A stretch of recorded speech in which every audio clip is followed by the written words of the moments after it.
Pro tip to make your business so much easier.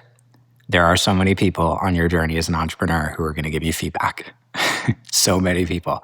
You're going to get all sorts of comments from random strangers, people reaching out to you, giving you DMs and sending you stuff about what you're doing great and what you aren't.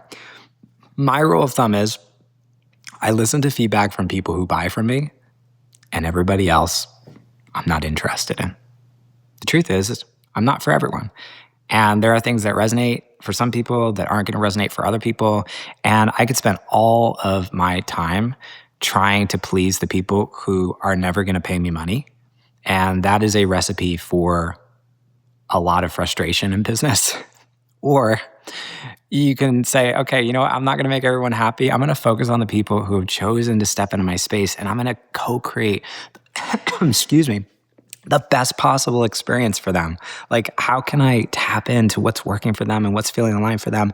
How can I help clarify what they need and what's going to create magic for them? I am so open to feedback from people who have said yes. And I think it's really important to pay attention to feedback from clients and customers. Also knowing the reality that you're not going to please every single one of those clients, and that's okay too, right? But the feedback of the masses in terms of your client base, if you have a program with 100 people in it and you send out a survey and you start hearing things again and again and again, that's something to pay attention to, right? We do want to be open to feedback. It's not just about putting on blinders. And at the same time, it's when I have a conversation with my mom, I love my mom, but when she's you shouldn't be posting about how much money you're making online, I'm like, thank you, Mom. I appreciate your feedback. I appreciate your perspective, and I'm going to go do my thing because you're not my client, right? You're not the person that I'm selling to.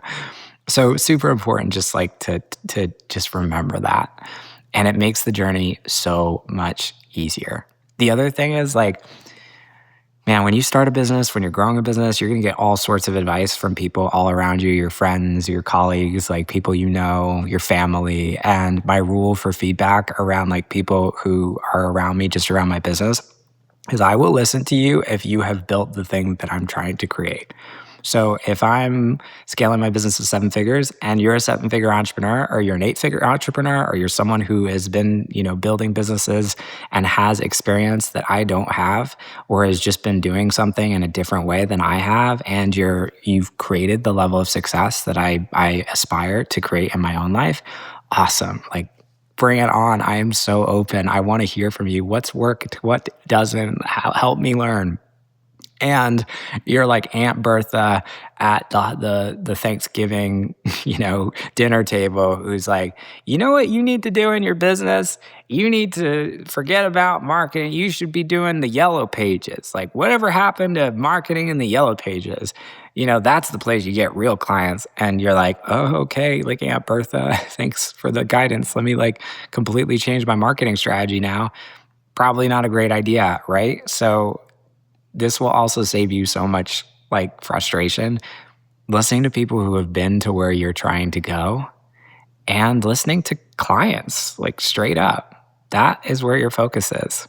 And everything else you can just tune out, and it makes the journey of business growth so much easier.